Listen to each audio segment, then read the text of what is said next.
నమస్తే నాన్న అందరికీ బంగారులు. ఒక విషయం చెప్తాను, గుర్తుపెట్టుకోండి. కాంపౌండ్ అంటే తెలియాలా మీకు? నేచర్లో ఉండే కాంపౌండ్ అంటే మనం ఇంట్లో వాడుకునేటివి కానీ, నువ్వు వేసుకునేటివి కానీ, నువ్వు కూడా ఒక కాంపౌండ్ తెలుసా? నీ టీత్ ఒక కాంపౌండ్, అర్థమైందా? టంగ్ ఒక కాంపౌండ్, హెయిర్స్ ఒక కాంపౌండ్, నువ్వు వేసుకునే బట్టలు ఒక కాంపౌండ్స్, ఇవన్నీ కాంపౌండ్సే. అవి ఎలా ఫామ్ అయ్యాయి అని అంటే నథింగ్ బట్ ఆటమ్స్ ద్వారా అని మీకు తెలియాలి. ఫండమెంటల్ అది. ఆటమ్స్ అనేవి ఏమి ఇస్తాయంటే నథింగ్ బట్ బాండ్స్ ఇస్తాయి అనేది తెలియాలి. అటామిక్ స్ట్రక్చర్లో మనం ఏం నేర్చుకున్నామంటే అది నీకు క్లారిటీగా ఉండాలి. క్వాంటమ్ నెంబర్స్ ద్వారా ఏం నేర్చుకున్నావు? What you learn about according to quantum numbers? How many bonds it gives? How many unpaired electrons having the atom? That much bonds it gives. Are you understand? అర్థమవుతుందా నాన్న? సో అవి మీకు ఖచ్చితంగా వస్తేనే chemistry అనేది అర్థమవుతుంది జనరల్ థింగ్లో. ఇప్పుడు water form అయింది, ఎలా ఫామ్ అయింది అంటే ఆక్సిజన్ ఎన్ని బాండ్స్ ఇస్తున్నట్టు? 2 బాండ్స్ ఇస్తుంది. హైడ్రోజన్ ఎప్పుడు కూడా ఒక బాండ్ ఇస్తుంది. ఆ నేచర్ ఆఫ్ బాండ్ మనకు తెలియాలి. అదంతా కూడా కెమికల్ బాండ్ చెప్దాం అనుకున్నాను మీకు. అవన్నీ కూడా కొద్దిగా అనలైజ్ చేసుకోవాలి. ఫస్ట్ చాప్టర్ అంటే ఏదో ఆషామాషిగా నేర్చుకుందాము. కెమికల్ బాండ్ అంట, bores atomic model, hydrogen spectrum, ఓకేనా? దబదబా నేర్చుకుంటే తప అయిపోతాం మనం. కాబట్టి కొద్ది జాగ్రత్త, క్లారిటీ ఉండాలమ్మా, క్లారిటీ ఉండాలి. What is the use of atomic structure? Means it gives bond formation of the compound. కాంపౌండ్లో బాండ్ ఎలా ఇస్తుంది? How to get the stability of the molecule? It is also gives a atomic structure. Or understand? Quantum numbers అంటే ఏంది అవి? Principal quantum number n ఏమిస్తుంది? Shell number 1 2 3 and so on, అదేనా? అది కాదు. అంటే అక్కడ ఏముంటాయి? ఎలక్ట్రాన్స్ ఉంటాయండి. సో మనం ఎనర్జీ ఇస్తే లోయర్ ఎనర్జీ నుంచి హైయర్ ఎనర్జీకి వెళ్తాయి. అప్పుడు మామూలు బాండ్స్ కన్నా కూడా ఎక్కువ బాండ్స్ ఇస్తాయి. అర్థమవుతుందా? అవి నేర్చుకోవాలి. నేను ఎలా ఉన్నాను, టీషర్ట్ ఏం వేసుకున్నాను, నాకు పరిస్థితి నా ఉండే వేసుకుంటాం. ఇంట్లో ఉన్నా కూడా నీట్గా డ్రెస్సులు గీసులు వేసుకోలేం కదా, అర్థమైందా? కాబట్టి చదువు మీద కాన్సన్ట్రేషన్ పెట్టండి. అవి కానీ నేర్చుకోకపోతే ఫండమెంటల్ బైహెడ్ చేసినట్టే ఉంటుంది. కొద్దిగా అర్థం చేసుకోండి. Classification of elements, first group అంటే ఏంది, ఎందుకు పెట్టారు అక్కడ? ఒక బాండ్స్ ఇస్తాయి. సెకండ్ గ్రూపు 2 బాండ్స్ ఇస్తాయి. థర్డ్ గ్రూప్ 3 బాండ్స్ ఇస్తాయి. Fourth group 4 bonds maximum it gives. Fifth group నుంచి తగ్గుతుంది, 3 బాండ్స్ ఇస్తాయి. నైట్రోజన్ ఒకటి. రిమైనింగ్ ఎగ్జిట్ స్టేట్లో అంటే టెంపరేచర్ ఇచ్చినప్పుడు లేదా కండిషన్స్ వాడినప్పుడు 5 బాండ్స్ ఇస్తాయి. ఫాస్ఫరస్ నుంచి nitrogen, phosphorus, arsenic, antimony, bismuth. Oxygen, sulphur, selenium, tellurium, polonium అంటే ఆక్సిజన్ ఒకటే మనకు 2 బాండ్స్ ఇస్తుంది. ఎప్పుడు when any time oxygen gives 2 bonds. Remaining all gives 6 bonds. And seventh group మాత్రం ఒకటే ఒక బాండ్ ఇస్తుంది అంతే. ఎయిత్ గ్రూప్ అసలు ఇవ్వదు. అవి బ్రెయిన్లో ఫీడ్ అయిపోవాలి మనకు. ఏ లెసన్లోకి వెళ్ళినా నువ్వు అవి కావాల్సింది అంతే, ఓకేనా? పోతే నేను ఆర్గానిక్ కెమిస్ట్రీ గురించి కొద్దిగా చెప్పాను. మా పాప వీడియో చంపేసింది, సో దానికోసం ఆగిపోయింది. మళ్ళీ ఇప్పుడు మనం ఆర్గానిక్ కెమిస్ట్రీని రిమైనింగ్ చూద్దాం. ఆల్కైన్స్ చెప్తున్నాను, అర్థమైందా? రండి. సో నెక్స్ట్ ఇది నాన్న ఆల్కైన్స్లో నెక్స్ట్ చేస్తున్నాం. సింగిల్ హ్యాండ్తో పట్టుకున్నాను. సో నెక్స్ట్ 3 కార్బన్స్ ఉంటే compound containing 3 carbons. 3 carbons compound ఏమంటాము? ఓకేనా? 3 కార్బన్స్ ఉండే కాంపౌండ్ ఏమంటాం చూద్దామా? ఇదిగోండి ఆల్కైన్ ఫార్ములా H2n ప్లస్ 2 పెట్టండి 3 పెట్టండి C3 2 3 6 ప్లస్ 2 8 H8 ఓకేనా.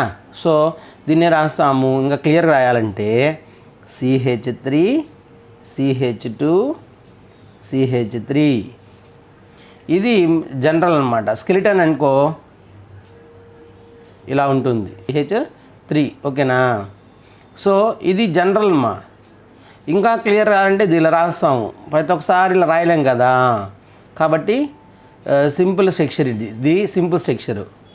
స్కెలిటన్ స్ట్రక్చర్ ఇది. స్కెలిటన్ అంటే ఇలా రాసామంటే అర్థమైంది, ఇడొక కార్బన్ ఇడొక కార్బన్ ఇడొక కార్బన్ ఉంది, రిమైనింగ్ హైడ్రోజన్స్ మనం ఫిల్ చేసుకోవాలని అర్థం. దీన్ని స్కెలిటన్ స్ట్రక్చర్ అంటాం ఓకేనా.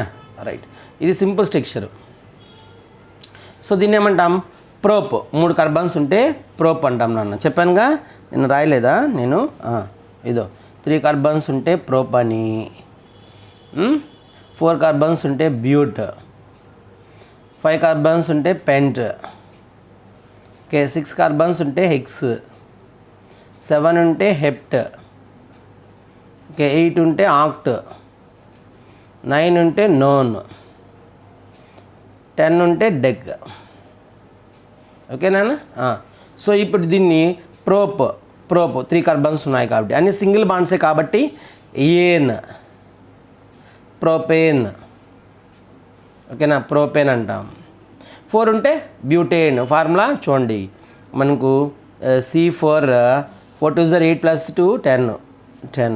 ఇది ఎలా ఉంటుంది చూడండి, CH3 CH2 CH2 CH3 ఇలా అయినా ఉండొచ్చు, లేదా CH3 CH3 CH3 చూడండి ఎక్కడైనా కూడా 4 బాండ్స్ తక్కువ ఉన్నాయా కార్బన్కి? లేవు.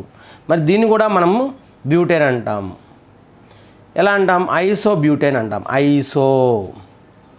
ఐసో అంటే ఫస్ట్ కార్బన్కి అటాచ్మెంట్లో ఉండే కార్బన్కి గ్రూప్ అనేది ఉంది, ఆల్కైల్ గ్రూపు, మిథైల్ అనేది ఉంది. ఐసో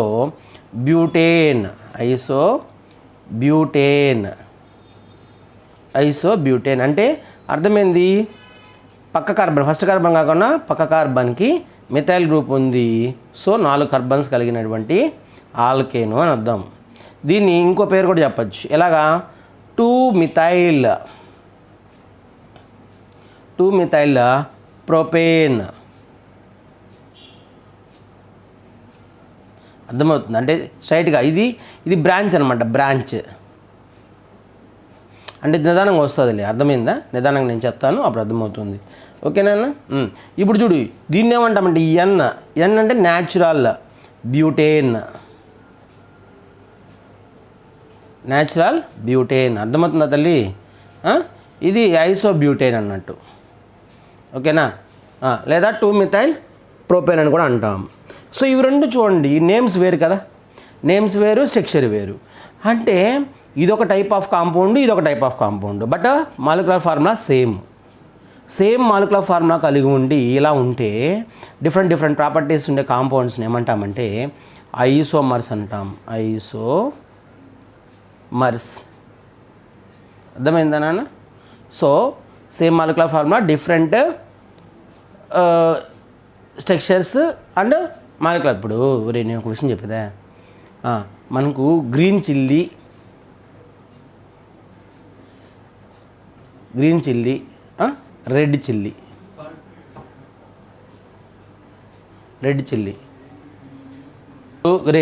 గ్రీన్ చిల్లీ ఉందా, రెడ్ చిల్లీ ఉందా? ఈ రెండు ఎక్కడి నుంచి వస్తాయి? చిల్లీ ప్లాంట్ నుంచే కదా, అవునా కదా? అంటే మిరక్కాయ చెట్టు నుంచే కదా. మరి దీనికో టేస్ట్ ఉంటుంది, దీనికో టేస్ట్ ఉంటుంది. ఎప్పుడైనా గమనించారా? దీనికో టేస్ట్ ఉంటుంది. ఏది? గ్రీన్ చిల్లీకి. రెడ్ చిల్లీకి ఒక టేస్ట్ ఉంటుంది. మీరు కావాలంటే పచ్చిమిరకాయ కొరికి చూడండి. అదేవిధంగా రెడ్ చిల్లీని కూడా కొరికి చూడండి. అంటే so green chilli, red chilli, నేను చెప్పేది ఏంటంటే దీని ప్రాపర్టీ అంటే రెండూ కూడా ఒకే ప్లాంట్ నుంచి వచ్చిన వీటి యొక్క ప్రాపర్టీస్ మారిపోతాయి చూడండి. అంటే రెడ్ చిల్లీని డ్రై చేసి మనం పౌడర్గా యూస్ చేస్తాం. గ్రీన్ చిల్లీ దేనికి పనికిరాదుగా డ్రై చేసినా కూడా ఈ టేస్ట్ దీనికి రాదుగా, బట్ రెండు కూడా ఒక దగ్గర నుంచే వచ్చింది. అంటే same molecular formula, different properties have the molecule are compounds is called isomers one of the each. అర్థమైందా? అంటే వాటికి డిఫరెంట్ ప్రాపర్టీస్ ఉంటాయి. కెమికల్ ప్రాపర్టీస్ అని చెప్పేది కెమికల్ ఇన్వాల్వ్మెంటే. అసలు కెమికల్ బాండ్ అంటే ఏందిరా?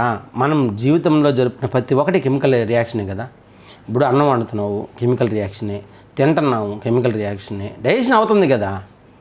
ప్రిపేర్ చేస్తున్నావు, నీళ్ళు పోయకుండా అన్నం వండు చూద్దామా? టెంపరేచర్ ఇవ్వకుండా వండు. కండిషన్స్ అవి, కండిషన్స్ సేమ్ అంతే కదా ఇక్కడ కూడా. ఇప్పుడు ఇవన్నీ ఎందుకు వేసుకుంటాం? ఇంగ్రీడియంట్స్ కర్రీ ప్రిపరేషన్లో ఎందుకు వేసుకుంటాం? For taste purpose. టేస్ట్ ఎప్పుడు వస్తుంది, ఎలా వస్తుంది? వాటి ప్రాపర్టీస్ని బేస్ చేసుకొని. అర్థమైందా? రైట్ మా. సో రిమైనింగ్ మీరు ఇవి పెట్టి కాంపౌండ్స్ని ఇలా రాయండి, మీకు అలవాటు అవుతుంది. ఓకేనా? Right. Now we discuss about alkenes. ఓకేనా? Kenes means ene means double bond containing compounds. So double bond ఉండాలంటే అట్లీస్ట్ 2 కార్బన్స్ ఉండాలి నాన్న. 2 కార్బన్స్ ఉండాలి. అర్థమైందా? 2 కార్బన్స్ ఉండాలి. 2 కార్బన్స్ లేకుండా డబల్ బాండ్ అనేది ఫామ్ అవుతుంది. ఎందుకని? హైడ్రోజన్ ఎప్పుడు ఒక బాండే ఇస్తుంది, కార్బన్ మాత్రమే 2 బాండ్స్ ఇచ్చేది. అర్థమవుతుందా? సో కాబట్టి మనకు ఆల్కిన్స్ అనేవి ఎక్కడి నుంచి ఫార్మ్ అవుతాయి? 2 నుంచి స్టార్ట్ అవుతుంది. అంటే దీని ఫార్ములా CnH2n. 2 పెట్టండి, C2H4. దీన్ని ఏమంటాము? 2 కార్బన్స్ ఉంది కాబట్టి 2 కార్బన్స్ని ఏమంటాం? ఈత్. ఓకే, 1 కార్బన్ ఉంటే మీత్, ఈత్. సో ఈన్ చేర్చండి, ఈన్ డబల్ బాండ్ కాబట్టి ఈన్, ఈత్, ఈన్. సో ఇది ఇలా ఉంటుందన్న.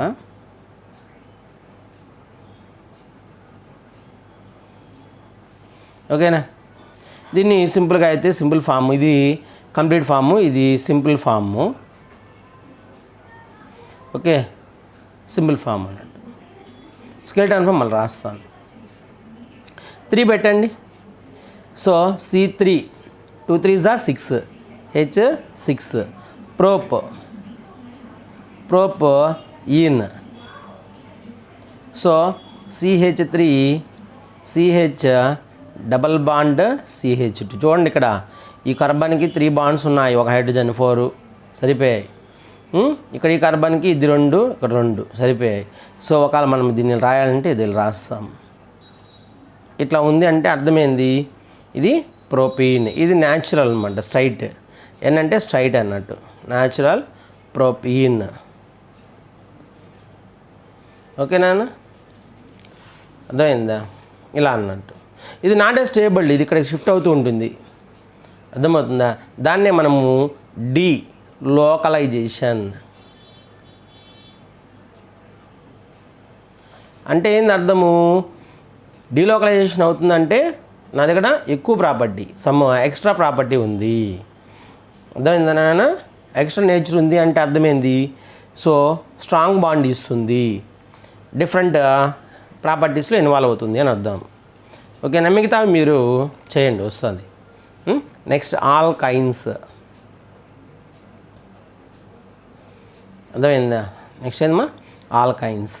Triple bond containing compounds, triple bond containing compounds, YNE చివరి వస్తుంది. సో దీనికి కూడా 2 కార్బన్స్ ఉండాలి. Formula CnH2n -2. అంటే 2 పెట్టండి, C2, 2 2s are 4, 4లోంచి 2 పోతే 2, అంటే 2 హైడ్రోజన్స్. అంటే C ట్రిపుల్ బాండ్ CH. ఓకేనా? సో దీన్ని ఏమంటాం? ఈత్, ఐన్. ట్రిపుల్ బాండ్ ఉంటే YNE చేర్చాలి. 3 ఉంటే C3H, 3 2s are 6 -2 4. సో దీన్ని prop YNE, propyne. So CH2 bond C triple bond CH 4 సరిపోయి. చూడండి దీనికి ట్రిపుల్ బాండ్ ఉందమ్మా, ఓకేనా, సరిపోయింది. అంటే ఇక్కడ కూడా మనకు డీలోకలైజేషన్ జరుగుతూ ఉంటుంది. దీని ప్రొపైన్. బ్యూటైన్ తీసుకున్నాం అనుకో, C4 4 2 సార్ 8, 8లో 2 పోతే 6, H6 అంటే దీన్ని butyne. So carbon carbon carbon carbon. In case నువ్వు ట్రిపుల్ బాండ్ ఇక్కడ పెడదాం అనుకున్నావు అంటే దీనికి ఒక హైడ్రోజన్ ఉంటుంది, దీనికి సింగిల్ బాండ్, దీనికి సింగిల్ బాండ్. ఒక బాండ్ ఉంది కాబట్టి కార్బన్కి 2 బాండ్స్ ఉన్నాయి కాబట్టి 2 హైడ్రోజన్స్, దీనికి ఒక బాండే కాబట్టి 3 హైడ్రోజన్స్. సరిపోయింది చూడండి. ఒకవేళ ఇన్ కేస్ ట్రిపుల్ బాండ్ ఇక్కడ పెడదాం అనుకున్నావు, ఓకేనా, అప్పుడు సింగిల్ బాండ్స్ ఇక్కడ ఇవ్వాలా.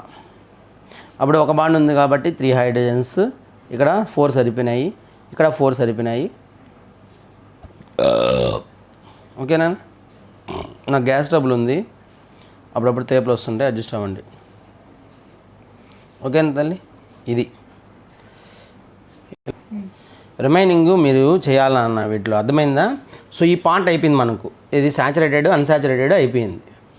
సో ఇప్పుడు ఏం డిస్కస్ చేయాలి మనము, క్లోజ్డ్ చైన్ కాంపౌండ్స్ డిస్కస్ చేయాలి.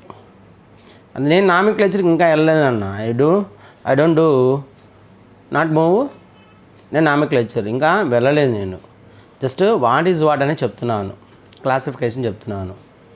ఓకేనా, రైట్. దీనికి వద్దామా. సో దీంట్లో ఏంది, క్లోజ్డ్ చైన్ కాదా, క్లోజ్డ్ మా చైన్ కాంపౌండ్స్. సో ఇప్పుడు చూడండి, ఇక్కడ CH2 bond, CH2 bond, CH2. దీన్ని 3 కార్బన్స్ ఉన్నాయా, ఉన్నాయి. హైడ్రోజన్స్ 6 ఉన్నాయా, సో C3H6. ఓకేనా.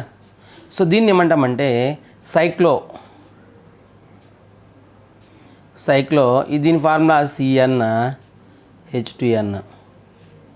బట్ డబుల్ బాండ్స్ ఉండవు ఇక్కడ. ఓకేనా, మనకు న్యాచురల్లీ సైక్లిక్ కాంపౌండ్, సైక్లో కాంపౌండ్స్ అంటాం.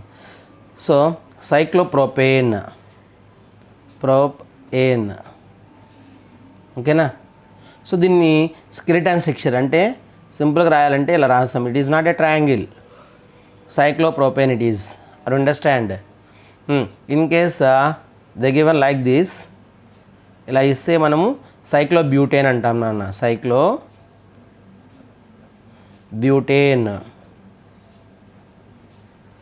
ఇన్ కేస్ అక్కడ డబల్ బాండ్ ఇచ్చారనుకో మళ్ళీ మారిపోతుంది, దీని పేరు మళ్ళీ మారిపోతుంది, సైక్లోబ్యూటీన్. ఓకేనా, 2 ఇస్తే మళ్ళీ మారిపోద్ది, అది వేరే. అట్లా మనకు మారిపోతూ ఉంటాయి డబుల్ బాండ్స్ వస్తాయి. ఓకేనా. సో అదే చెప్తున్నాం. సో మనకు సైక్లిక్ కాంపౌండ్స్ కింద ఏం చెప్పాను చూడండి, ఇక్కడ 2 టైప్స్ అన్నాను, homocyclic, so heterocyclic. Heterocyclic. Homo means same ఉంటే, మనకు కాంపౌండ్స్లో ఓన్లీ హైడ్రోజన్స్ అండ్ కార్బన్సే ఉంటే వాటిని హోమోసైక్లిక్ అంటారు. అలా కాకుండా ఇంకేమైనా వెరైటీవి వేరే ఆటమ్స్ ఉంటాయి. ఫర్ ఎగ్జాంపుల్ ఇప్పుడు చూడండి,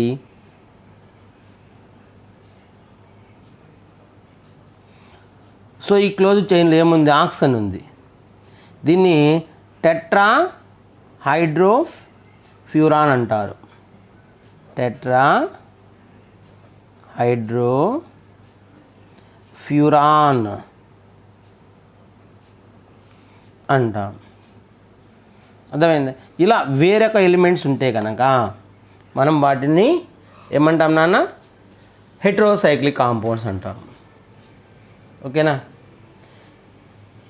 so I mean in case దీంట్లో డబల్ బాండ్స్ ఉన్నాయనుకో, అంటే ఇలాగనే ఇలా ఉండి ఇక్కడ డబల్ బాండ్స్ ఉండి ఆక్సిజన్ ఉంటే దీన్ని ఫ్యూరాన్ అంటాము, ఏమంటాం, ఫ్యూరాన్. ఇన్ కేస్ అలా కాకుండా ఐ మీన్ సల్ఫర్ ఉంటే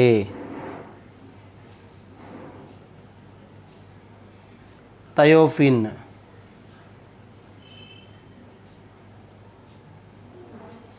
థయోఫిన్ అంటాం. సో అదేవిధంగా నైట్రోజన్ బెంజిన్ రింగ్ లాగా ఉండి ఇక్కడ నైట్రోజన్ ఉంటే ఆల్టర్నేటివ్ డబుల్ బాండ్స్ ఇలా ఉంటే దీన్ని ఫిరిడిన్ ఏమంటాము? ఫిరిడిన్ అంటాం. సో ఇవన్నీ కూడా మనకు హెటరోసైక్లిక్ కాంపౌండ్స్ కింద వస్తాయి. అర్థమైందా? ఇప్పుడు ఇది ఉందనుకో, దీన్ని ఏమంటాం? 6 ఉన్నాయి, ఇక్కడ 6 కార్బన్స్ ఉన్నాయి. సో దీన్ని సైక్లో హెక్సేన్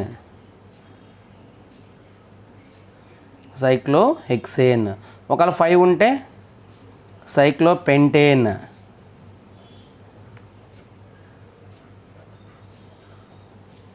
ఓకేనా? అలా మనకి ఎన్ని ఉంటే సైట్స్ దాన్ని బట్టి చెప్తూ పోతాం అన్నమాట. ఓకేనా? వీటిలో మళ్ళీ ఏం చెప్పాము? Aliphatic, aromatic and aliphatic. Aliphatic అంటే burns with non smoky flame. ఇప్పుడు మనకు నాన్ స్మోకీ అంటే పొగ రానటువంటి మంటతో మండేటివి అని అర్థం. ఏవి లేవా మీకు తెలిసి చెప్పండి, ఏ మండుతాయి? ఆ విధంగా పొగ ఉండకూడదు. మన ఇంట్లో వాడుకునే గ్యాస్ చూడండి, పొగ వస్తుందా? రాదు. మసి వస్తే దబర్లన్నీ కూడా నాశనం అయిపోతాయి. అర్థమైందా? సో కాబట్టి పొగ అనేది రాదు. It is non smoky flame or sooty flame అంటాం. సో పొగతో వచ్చేటివన్నీ కూడా ఆరోమాటిక్. ఇక్కడ పొగతో పడి smoky flame which is burns with smoky flame.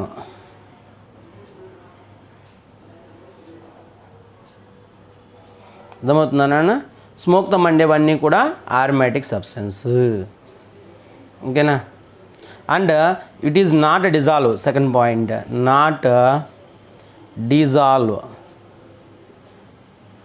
In వాటర్లో డిజాల్వ్ కావు. ఇవి వాటర్లో మ్యాక్సిమం డిజాల్వ్ అవుతాయి. ఇట్ ఈస్ డిజాల్వ్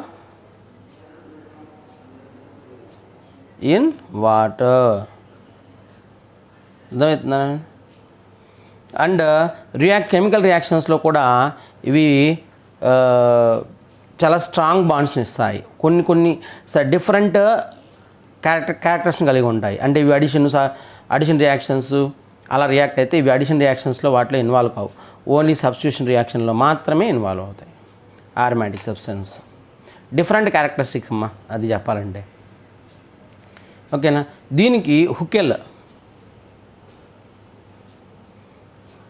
అంటే కొన్ని ఈ రింగ్ టైప్ వాటికి హుకెల్ అనే సైంటిస్ట్ ఆరోమాటిసిటీ చెప్పడం జరిగింది.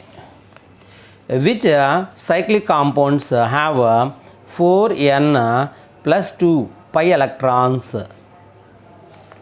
Okay, that compounds act as a ఆరోమాటిక్గా యాక్ట్ చేస్తాయని చెప్పాడు. ఏవి? Ring type structure.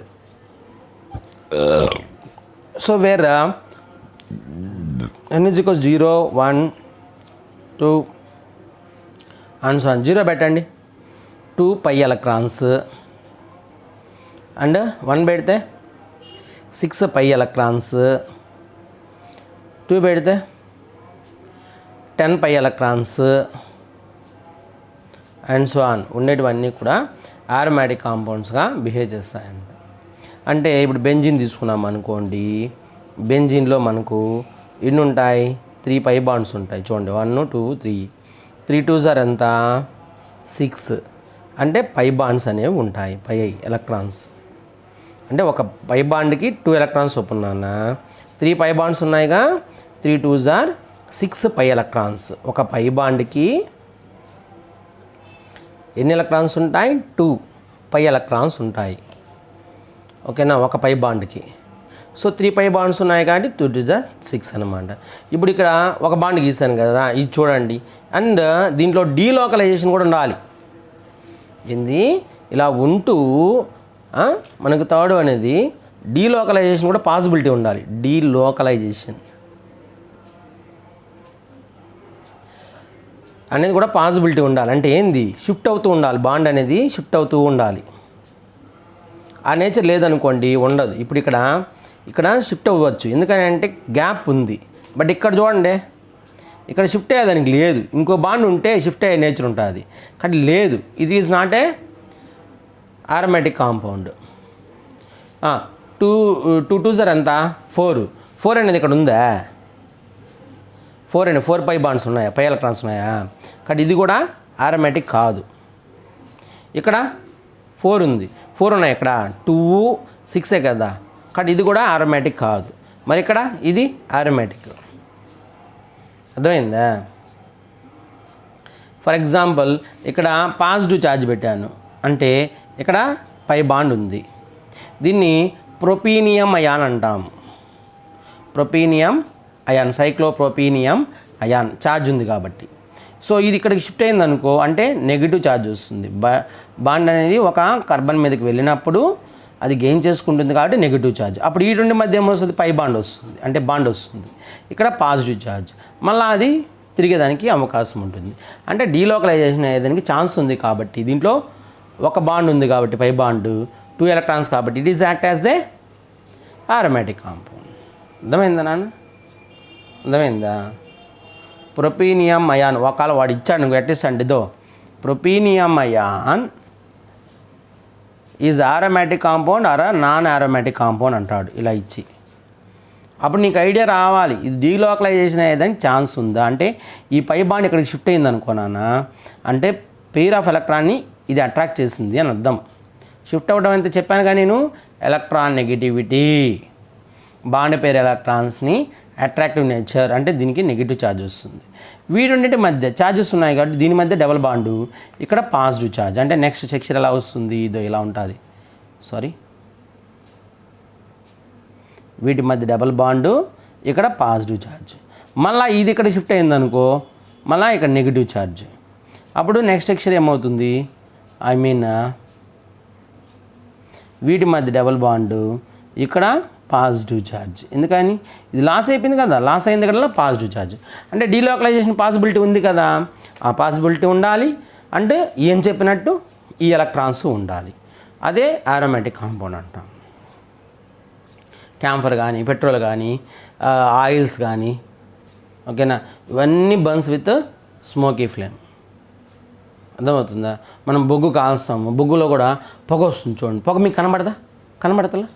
కనబడితే ఏమన్నట్టు స్మోక్ వస్తుంది అని అర్థం. అంటే ఆరోమాటిక్ కాంపౌండ్స్ అని అర్థం. ఓకేనా? Now we discuss about IUPAC nomenclature. IUPAC nomenclature చూద్దాం.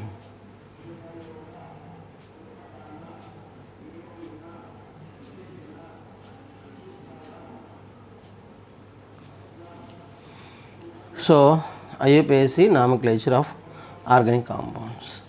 IUPAC అంటే అబ్రివేషన్ చెప్పాను. నామిక్లేచర్ ఎలా పెట్టాలి వీటికి, ఓకేనా? నామిక్లేచర్ ఎలా చెప్పాలి చూద్దాం. సో మనకు జనరల్లీ నామిక్లేచర్ చెప్పాలంటే దీంట్లో 3 ఉంటాయి నాన్న. That is prefix, root word and suffix.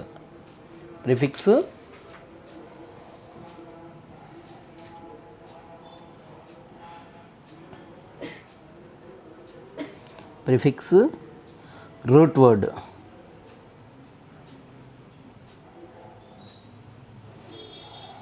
Suffix.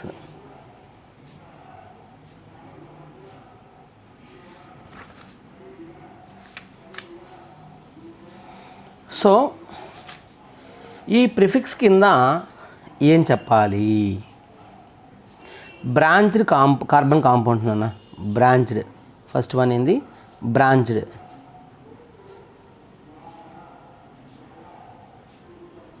Branched carbon compounds.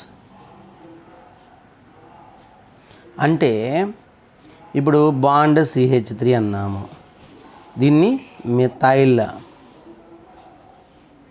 అంటే వీటి ఆల్కైల్స్ అంటాం. సింపుల్గా అయితే ఆల్కైల్స్ గుర్తుపెట్టుకోవాలి. ఇది YLE వస్తుంది, alkyls. Formula bond CnH2n+1 deficient bond అంటాం. అంటే ఇక డెఫిషియన్సీ అనేది ఉంటుందన్నమాట. ఇది అతుక్కో ఉంటుంది, అటాచ్డ్. ఓకేనా? సో 1 పెట్టండి, ఏమొస్తుంది? C1 2 1s 2 +1 అంటే CH3 అంతేనా? దీన్ని ఏమంటామంటే ఒక కార్బన్ ఉంటే మీత్, YLE మిథైల్ గుర్తుపెట్టుకోవాలి. సింపుల్గా అయితే మనము ME అని కూడా రాస్తున్నాం కొన్నిసార్లు. ME అంటే మిథైల్ అని. C2 పెట్టండి, బాండ్ C2H5 అర్థమైందా? దీన్ని ఇథైల్, దీన్ని సింపుల్గా ET అని కూడా రాస్తుంటాం. దీన్ని ఇంకో రకంగా రాసుకోవచ్చు, CH2 బాండ్ CH3. ఇదన్నా కూడా చూడు బ్రాంచ్డ్, దాని C2H5 అనమాట. అంటే ఏమంటాం ఇలా. ఇంకా ప్రొఫైల్ అట్లాంటివన్నీ కూడా దీని కింద ప్రిఫిక్స్ కిందే చెప్పాలంట, బ్రాంచ్డ్ కార్బన్స్ ఉంటాయి. ఓకే, ఒకటి. Next second one halogens. X అంటాం నాన్న. క్లోరిన్ కానీ, బ్రోమిన్ కానీ, ఫ్లోరిన్ కానీ, అయోడిన్ కానీ వీటన్నిటిని కూడా మనము ప్రిఫిక్స్లోనే చెప్పాలి. చెప్పేటప్పుడు దీన్ని హాలో అంటాం కదా, అంటే క్లోరిన్ ఉంటే క్లోరో, బ్రోమిన్ ఉంటే బ్రోమో అని అలా చెప్పాలన్నమాట. ఓకేనా? Next third one. In case second priority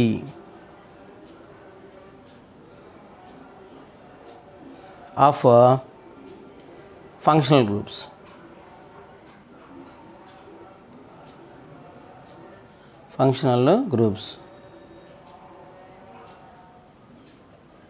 ఓకేనా?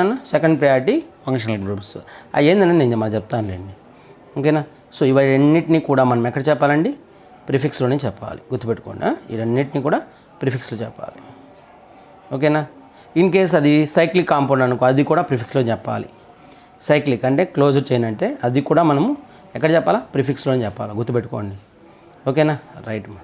So next root word indicates the number of carbons in a compound.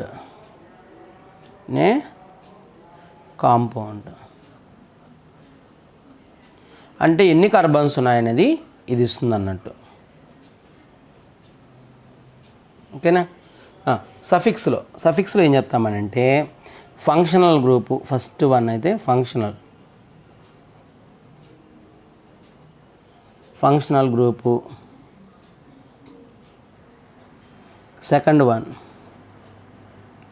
Double bonds, triple bonds, single bonds ఇవన్నీ కూడా మనము సఫిక్స్లోనే చెప్పాలి.